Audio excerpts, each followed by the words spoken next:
Doña Sofía, muchísimas gracias por atender a La Voz Cooperativa. Nos interesa mucho conversar con los nuevos diputados, sobre todo con los que perfilan con un liderazgo ya previo. Usted ha sido una persona que cree en la economía social, en el Estado Social de Derecho. En ese sentido, ¿qué espera usted encontrarse con esta Asamblea Legislativa a partir del 1 de mayo? Creo que es una asamblea legislativa muy heterogénea. Al final, si vos te das cuenta, hay varias fracciones. Con la incorporación de fracciones nuevas, no existen fracciones unipersonales. Es la primera vez como desde los 60 que no existen fracciones unipersonales. Eso significa que lo que la ciudadanía decidió fue darle músculo, una representación de al menos 6, ¿verdad?, a cada partido político, pero no una mayoría plena. Eso significa también que lo que quiere el voto ciudadano es que conversemos entre partes, que nos escuchemos entre partidos políticos, e implica que las fuerzas políticas tenemos que entrar con un talante mucho más de negociación, de diálogo, de escucha, de entretejer acuerdos. Los acuerdos no van a ser siempre entre los mismos sectores. Creo que van a ser, en mi opinión, acuerdos muy temáticos. Es decir, que dependiendo del tema puede que exista más cercanía con unas fracciones que con otras, o incluso dentro de las propias fracciones puede que hayan ciertas vertientes más cercanas que otras. Entonces creo que sí va a ser un acto mucho de paciencia para construir ese tejido.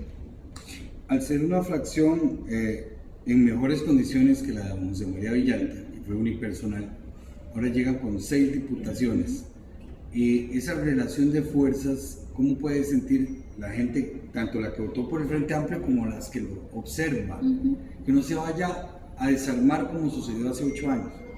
Bueno, creo que esta vez hay una garantía de cohesión que no existía antes, que es que las 6 personas electas por el Frente Amplio somos compañeros de partido desde hace muchos años, nos conocemos muchísimo tiempo y de hecho nos tenemos mucha confianza. Por ejemplo, un Antonio Ortega, el electo por Cartago, es un compañero que incluso ha estado en la dirección nacional del partido como secretario general, actualmente está en la dirección nacional, lo conocemos desde la juventud, desde la Juventud del Frente Amplio, desde hace muchos años.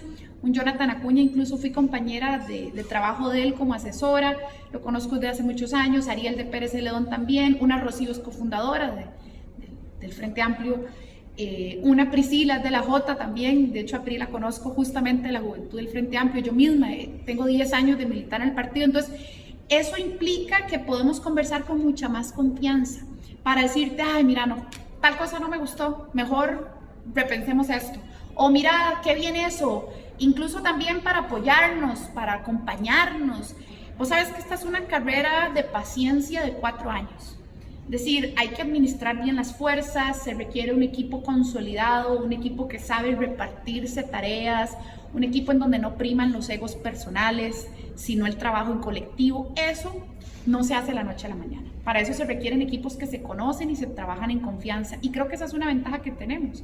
Y de hecho ya empezamos. Desde el primer viernes después de los resultados preliminares, ya empezamos a reunirnos todos los viernes. Ya tenemos 4, vamos para el 5º viernes de reunión, la fracción de 6 con don José María Villalta, en donde conversamos de todos los más diversos temas, con las comisiones, el plenario, la estrategia, cómo nos sentimos, todo eso es hacer equipo. Ahora, yo le digo, Nueva República, Fabricio Alvarado, Liberal Progresista, Eliezer Feinstein,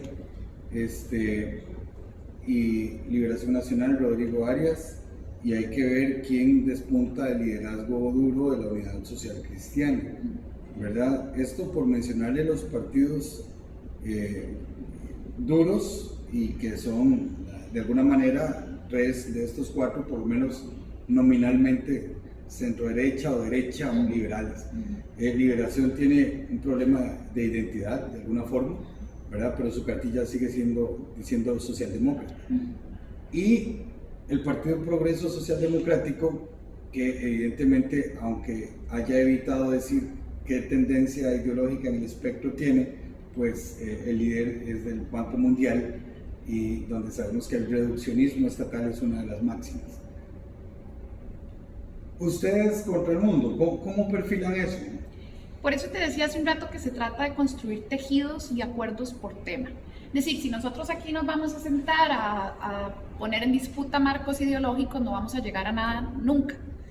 Creo que esto se trata más bien de decir, bueno, ¿cuál es el tema? Regla fiscal. Dentro de regla fiscal, ¿qué piensan las diferentes fuerzas políticas? Porque no es tan homogéneo. Hay unas que pueden pensar una cosa, otras que pueden pensar otra, dependiendo del sector, dependiendo del tema tratado. Diputado a diputado. Casi que esto se trata de ir, sí, es por eso te digo que es un acto de paciencia, casi que se trata de ir diputado por diputada, proponiendo, pensando, identificando sensibilidades. Sé que hay unos, por ejemplo, sé que hay unas diputaciones que tienen mucho más sensibilidad respecto a temas de cultura y arte y deporte. Sé que hay otras que tienen muchísima más sensibilidad hacia temas de la economía social y solidaria. Bueno, el arte nuestro, la responsabilidad, el trabajo que tenemos no es pelearnos contra el mundo, es intentar construir tejido en donde se pueda construir tejido. Excelente. Ahora, sobre economía solidaria, ¿qué planes llevan para el fin cooperativo hacia la Asamblea Legislativa? Tenemos diferentes propuestas. En el programa de gobierno habían propuestas tanto ejecutivas como legislativas, ¿no? Pero en el ámbito concreto legislativo tenemos iniciativas, por ejemplo, asociadas a la exoneración de impuestos de rentas para diferentes organizaciones de la economía social solidaria, del régimen simplificado. Tenemos también iniciativas, o pensamos en iniciativas que garanticen fondos no reembolsables por un lado y también fondos reembolsables por otro lado. Por ejemplo, en el caso de colocar recursos frescos para banca para el desarrollo o garantizar que se ejecuten algunos de los fondos que ya están ahí y que no necesariamente siempre se ejecutan.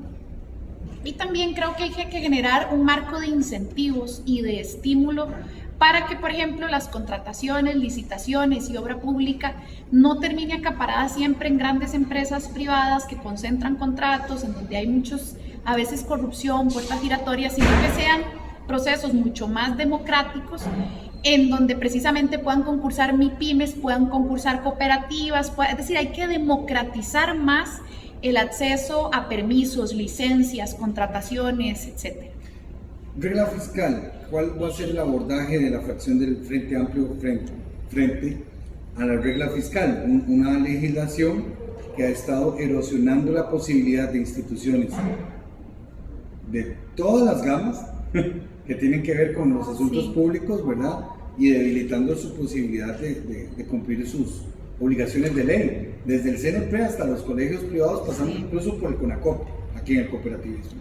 Sí, quizás ahí habría que recordarle a la gente que nos escucha que la regla fiscal era el cuarto capítulo de la reforma fiscal aprobada en el 2018, que esa regla fiscal lo que hace es que obliga a recortes y no ejecución de fondos según los niveles de deuda del gobierno central como porcentaje del PIB, y que actualmente nos encontramos en, digamos, en uno de los escenarios más complicados. Hemos estado entre el tercer y cuarto escenario de recortes, en donde en el tercero se recorta solo gasto corriente y en el cuarto escenario se espera que se recorte incluso gasto de capital. Entonces, ¿qué significa eso? A lo mejor la ciudadanía o quienes nos escuchan pueden decir, mira, sí, hay que recortar, gastan mucho.